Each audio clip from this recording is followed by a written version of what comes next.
Now I come to demand about the freedom fighters stop.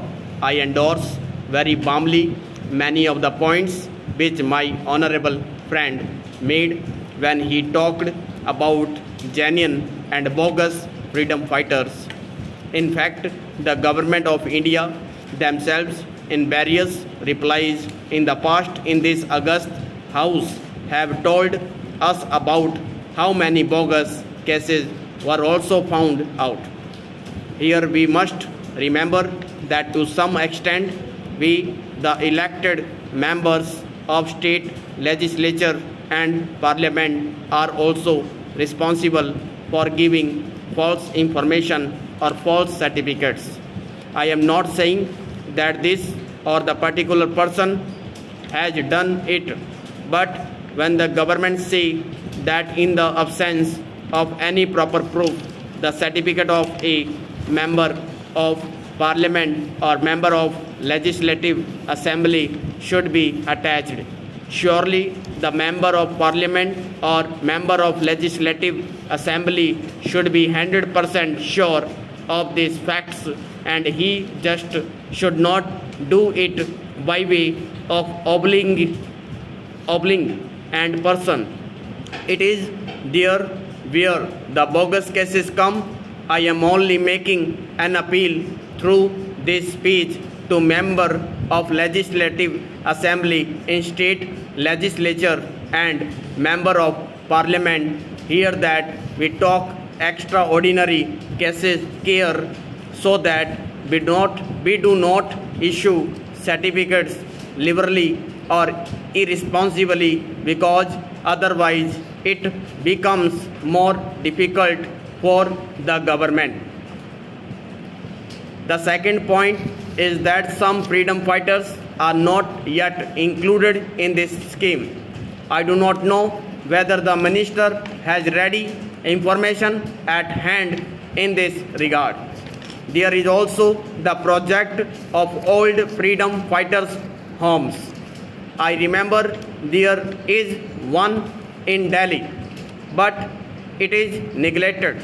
Some of the old freedom fighters who are living in Delhi are saying in this house there is no one to look after them.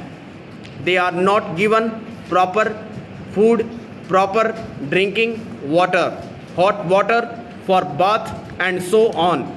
Because they are old and infirm, naturally they need these things all the more. Therefore, I would like the government to take particular care of these old freedom fighter homes. Lastly, although I know that the government of India have paid a lot of money to these freedom fighters, I see from letter received by me not only from Gujarat but from other parts of the country as well, that the papers of freedom fighters are not disposed of, although the application had been properly sent through the state administrations and more than 2 years have elapsed. Some of them are above 65. If they have to wait for another 1 or 2 years to get their pension, they may not be available to take it. We are prepared to give some additional grants if the minister wants it that way to them. Sir, this entire decision has been initiated by the finance minister. He feels somewhat optimistic about the economic situation. I confess that this is the one point on which I must disagree. The situation today is something that causes much concern. There is rising unemployment. The prices are also rising.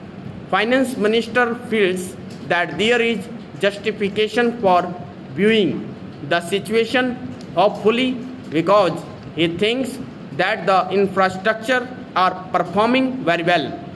I do not understand On what basis he has come to this conclusion? He says that the power generation is more satisfactory than last year. But should he be satisfied with the power generation of 51%? Should the efficiency not be very much greater? There is no reason why the power stations should not be operating more efficiently, and unless you insist upon it, you cannot obtain a requisite degree of improvement in efficiency. But in any case, to be complacent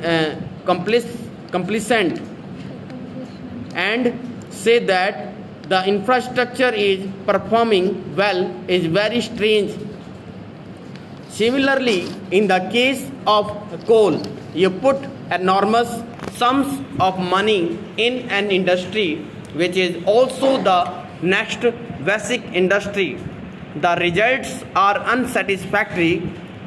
The production remains as unsatisfactory as ever while the costs are increasing. When he says the price situation is under control, I do not know on what basis the price situation is said to be under control. I am sorry that he places too much reliance upon statistics. The interpretation of statistics is important, and they are capable of being manipulated in many manners as one would like in order to produce conclusion that one desires. Statistics are undoubtedly necessary. They have to be collected, but we have to judge them. We have to interpret them very carefully. I would say then when the finance minister forum the conclusion in regard to price situation, he should ask the housewives and see what they have to think about the price situation. Inflation is really rising very seriously. Every household is deeply disturbed. In such a position, to say that the price situation is under control is scarcely right. What is still more unfortunate is the fact that so many decisions are being taken which must lead to further increase in price. The railway freight rates have been increased one a year, and I do not know whether it is part of the next budget exercise that is being carried on.